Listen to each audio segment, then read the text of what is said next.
Vous êtes-vous déjà réveillé vers 3 heures du matin avec le sentiment que Dieu vous appelait à prier? Vous êtes-vous levé au milieu de la nuit en ayant l'impression qu'une bataille spirituelle avait lieu ou que vous deviez intercéder pour quelqu'un? Si c'est le cas, sachez que vous n'êtes pas seul à avoir vécu cette expérience. De nombreuses personnes affirment s'être réveillées à l'aube et avoir été témoins d'un phénomène surnaturel au moins une fois dans leur vie. Mais pourquoi cela se produit-il? Est-ce réellement lié au domaine spirituel ou est-ce simplement un produit de notre subconscient qui continue de fonctionner même pendant les phases les plus profondes de notre sommeil?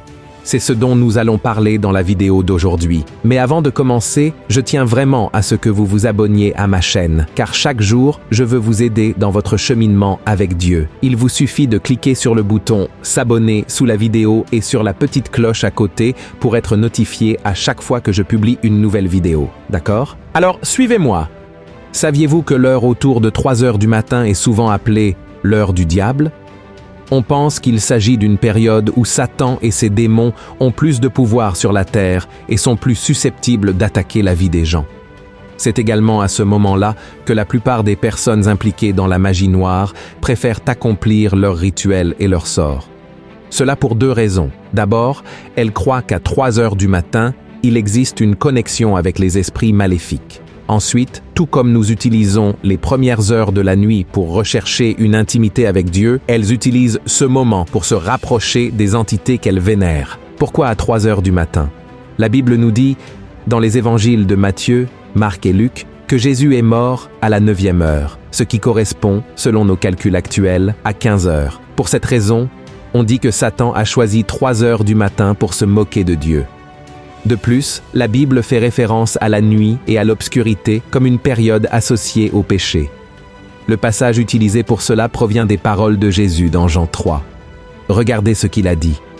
Et ce jugement, c'est que, la lumière étant venue dans le monde, les hommes ont préféré les ténèbres à la lumière, parce que leurs œuvres étaient mauvaises. Car quiconque fait le mal est la lumière, et ne vient point à la lumière, de peur que ses œuvres ne soient dévoilées. Mais celui qui agit selon la vérité vient à la lumière, afin que ses œuvres soient manifestées, parce qu'elles sont faites en Dieu. Et l'idée que la période autour de 3 heures du matin est véritablement associée au diable prend encore plus de sens lorsqu'on lit dans les Écritures que Jésus a été trahi par Judas pendant la nuit, et que Pierre l'a renié 3 fois avant que le coq ne chante, c'est-à-dire avant l'aube. Avez-vous remarqué qu'à partir de 3 heures du matin, l'atmosphère dans les boîtes de nuit devient plus lourde? C'est aussi à ce moment-là que le plus grand nombre de personnes sont impliquées dans des activités comme la drogue, la prostitution, les vols et les meurtres. De plus, les premières heures de la matinée enregistrent le plus grand nombre d'accidents de la route mortelle. En essence, Jésus est mort à 15 heures pour nous sauver et nous libérer, tandis que Satan utilise 3 heures du matin pour nous condamner, nous entraîner à la perdition et même causer notre mort physique et spirituelle. Par ailleurs, plusieurs films d'horreur montrent des horloges affichant 3 heures du matin lors de scènes effrayantes. Par exemple, dans le film L'exorcisme d'Emily Rose, la protagoniste, possédée par un démon, se réveille toujours à 3 heures du matin.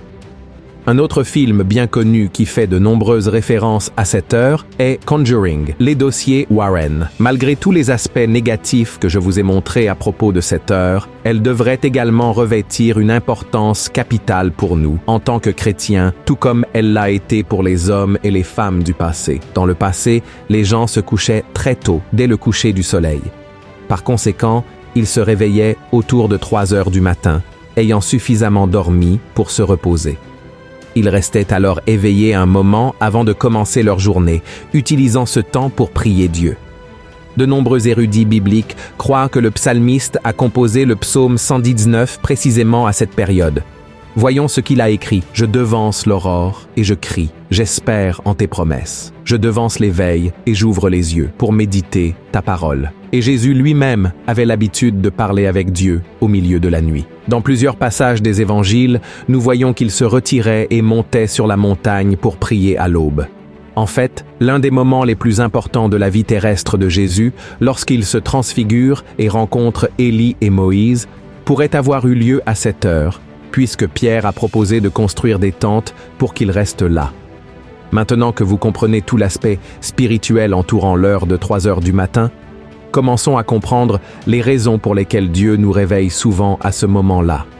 Mais avant cela, il faut savoir que nous nous réveillons parfois la nuit, non pas parce que le Seigneur nous a appelés, mais parce que nous avons mangé quelque chose qui ne nous convenait pas, que nous avons passé trop de temps à regarder la télévision ou à utiliser notre téléphone avant de dormir, ou encore parce que nous sommes préoccupés par quelque chose. Une autre chose importante à savoir est que, pendant la nuit, nous avons la meilleure opportunité d'avoir une plus grande intimité avec Dieu.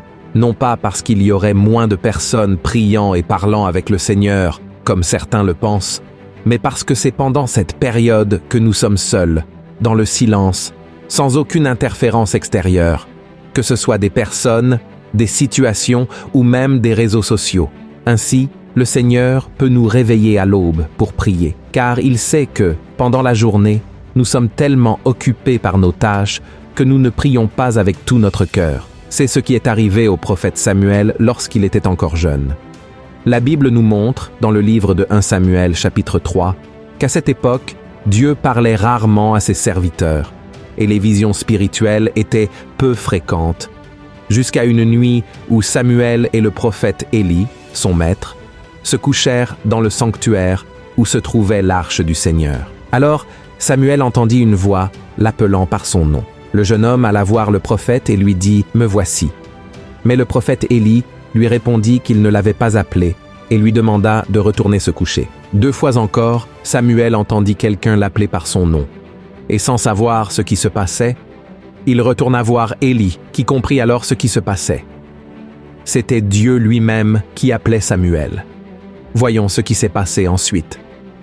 L'Éternel appela de nouveau Samuel pour la 3e fois, et Samuel se leva, alla vers Élie et dit « Me voici, car tu m'as appelé ». Élie comprit que c'était l'Éternel qui appelait l'enfant, et il dit à Samuel « Va, couche-toi, et si l'on t'appelle, tu diras « Parle, Éternel, car ton serviteur écoute ». Et Samuel alla se coucher à sa place. L'Éternel vint et se présenta, et il appela comme les autres fois « Samuel, Samuel ». Et Samuel répondit « Parle, car ton serviteur écoute ». Alors l'Éternel dit à Samuel « Voici, je vais faire en Israël une chose qui étourdira les oreilles de quiconque l'entendra. Regardez ceci, frères et sœurs, Dieu a appelé Samuel à une mission au milieu de la nuit, et il peut faire de même avec nous. Et tout comme le jeune Samuel, nous devrions aussi dire au Seigneur « Parle, Seigneur, car ton serviteur écoute ». Car lorsque Dieu nous appelle, soyez assurés qu'il a une raison pour cela. Même lorsque nous dormons, le monde spirituel reste toujours actif, et le Saint-Esprit peut nous réveiller pour intercéder pour nos vies, nos familles, notre Église, ou la vie d'un frère ou d'une sœur qui pourrait traverser une attaque spirituelle. Beaucoup de choses mauvaises se produisent pendant cette période de la nuit, et la grande majorité des personnes qui pourraient prier sont endormies. Frères et sœurs, la prière d'un enfant de Dieu a un grand pouvoir dans le domaine spirituel, et c'est pourquoi nous devons répondre lorsque le Seigneur nous appelle à prier.